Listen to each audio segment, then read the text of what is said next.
त्या बेटावरच्या स्त्रिया फक्त लोखंडी खेळांच्या बदल्यात स्वतःचं शरीर विकायच्या। जगाच्या वेगवेगळ्या भागातून लोक त्या बेटावर यायचे। बेटावरील महिलांसाठी उतावळी झालेल्या लोकांनी जे केलं आणि या लोखंडी खेळांमुळे त्या बेटावर जे घडलं ते खूपच विचित्र होतं। साध्या लोखंडी खेळांमुळे या बेटावर नेमकं काय घडलं होतं हे जाणून घेऊया या व्हिडिओच्या माध्यमातून। पण त्याआधी गाजावाजाला सबस्क्राईब करा, नवनवीन व्हिडिओसाठी बेल आयकॉन प्रेस करा। नमस्कार, तुम्ही पाहताय गाजावाजा।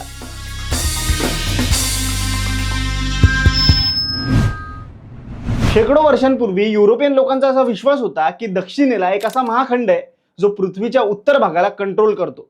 ऑस्ट्रेलिया 17व्या शतकात सापडलं होतं, पण तरी साऊथ पॅसिफिक मधल्या प्रचंड प्रदेशात कुठेतरी हा खंड आहे असा त्यांचा विश्वास होता। मग 1764 मध्ये HMS डॉल्फिन या जहाजाला या खंडाचा शोध घेण्यासाठी पाठवलं गेलं। फक्त 2 वर्षात या जहाजाने जगाची एक फेरी पूर्ण केली होती। त्यात ते वेगवेगळ्या देशात गेले, तिकडची माहिती गोळा केली, वेगवेगळ्या बेटांवर गेले, तिकडच्या जमातींबद्दल माहिती गोळा केली, पण त्यांना कुठला असा महाखंड सापडला नाही ज्याचा ते शोध घेत होते। म्हणून डॉल्फिन हे जहाज पुन्हा ब्रिटनकडे वळवण्यात आलं।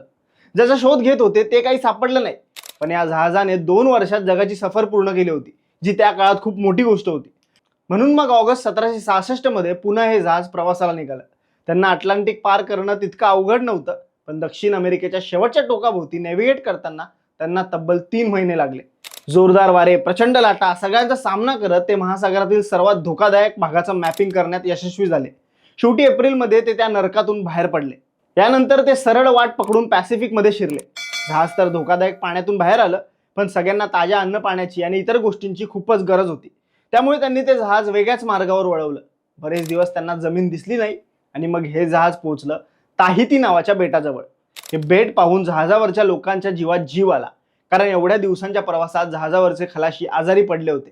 ताहिती बेटावर शेकडो वर्षांपासून पॉलिनेशियन लोक राहत होते आणि बऱ्याच दिवस तिथे कोणतंच जहाज आलं नव्हतं। त्यामुळे बेटावरील लोक बोटी घेऊन उत्साहात त्यांचं स्वागत करायला धावले। जहाजाच्या कॅप्टनने पाहिलं की बेटावरच्या लोकांनी बोटींमध्ये डुक्कर, कोंबड्या, ताजी फळं आणि इतर गोष्टी आणल्या होत्या। ताहितियन लोक व्यापारासाठी आले होते, पण घडलं भलतंच। जहाजातील लोकांनी बंदुका आणि तोफात आणल्या पाहून बेटावरील लोकांनी दगडफेक सुरू केली, पण जहाजाची ताकद जास्त होती। हे पाहून ताहिती बेटावरचे लोक मागे हटले। त्यानंतर हळूहळू परिस्थिती शांत होत गेली। थोडा तणाव असला तरी दोन्ही बाजूंमध्ये मैत्री निर्माण होऊ लागली। ताहितियन लोक जहाजावर येऊ लागले, व्यापार करू लागले। जहाजावरचे लोक सुद्धा बेटावर येऊ लागले। तेव्हा बेटावर उतरलेल्या काही लोकांना बेटावरील ताहितियन स्त्रिया वेगळाच इशारा करत होत्या। त्यांना कळालं की त्या कशासाठी बोलवत आहेत। त्या स्त्रियांना फक्त खेळ हवे होते। एक खेळाच्या बदल्यात त्या स्त्रिया स्वतःचं शरीर विकायला तयार होत्या। व्यापारासाठी बेटावरील लोक लोखंडाच्या वस्तू घेऊनच वस्तू विकत होते। आता त्या महिला एका खेळासाठी असं का करत होत्या, तर त्या बेटावर लोखंडी साधनं नव्हती आणि खेळांसारखी वस्तू बनवण्यासाठी तर कोणतीच साधनं नव्हती। म्हणून त्यांच्यासाठी खेळच चलन बनलं होतं। जेव्हा जहाजावरील इतर लोकांना कळालं की त्यांना एका खेळाच्या बदल्यात काय मिळू शकतंय, तसं ते सुद्धा खेळ घेऊन बेटावर पोहोचले। जेव्हा जहाजावरील खेळ संपले तेव्हा त्यांनी जहाजाचे खेळ काढून बेटावरील स्त्रियांना द्यायला सुरुवात केली।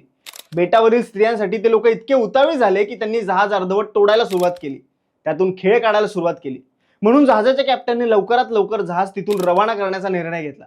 जहाज खिळखिळ झालं होतं, पण कॅप्टनला वेगळीच भीती होती। ती भीती म्हणजे जहाजावरील लोकांना लैंगिक संबंधांमुळे काही आजार तर नसतील झालेले ना। पण जहाजावरील डॉक्टरने खात्री दिली की कोणाला काहीच झालं नाहीये। डॉल्फिन जहाज 1767 मध्ये ब्रिटनला परत पोहोचलं। तेव्हा त्या जहाजाच्या अवस्थेची बातमी सगळीकडे पसरली। जहाज इतकं खिळखिळ झालं होतं की त्याची पूर्ण दुरुस्ती करावी लागली। पण त्याहून मोठी बातमी होती ती त्या खेळांच्या बदल्यात मिळणाऱ्या गोष्टीची। ही बातमी ऐकून पुढची अनेक जहाजं मुद्दाम ताहितीकडे वळू लागली, पण याची किंमत ताहितियन लोकांना मोजावी लागली। यानंतर येणाऱ्या जहाजांमुळे 1769 पर्यंत ताहितमध्ये लैंगिक संबंधांमुळे सिफिलिस सारखा आजार पसरला। स्थानिक लोकांना समजलंच नाही तो कुठून आला आणि का एवढे लोक मरू लागले। त्यांच्याकडे या आजाराची कोणतीच औषधं नव्हती, प्रतिकारक शक्ती नव्हती। त्यामुळे काही वर्षातच ताहितची लोकसंख्या 1 लाखापेक्षा जास्त असताना ती 20,000पेक्षा कमी झाली। काही इतिहासकार तर म्हणतात की 90 ते 95% लोकसंख्या या आजारामुळे उद्ध्वस्त झाली। लोखंडी खेळांसाठी सुरू झालेल्या या व्यापाराने त्या बेटावरच्या लोकसंख्येलाच नष्ट केलं। ही गोष्ट तुम्हाला कशी वाटली आम्हाला कमेंट्समध्ये नक्की सांगा आणि अशाच इंटरेस्टिंग गोष्टी जाणून घेण्यासाठी गाजावाजाला लाईक, शेअर, फॉलो आणि सबस्क्राईब करायला विसरू नका।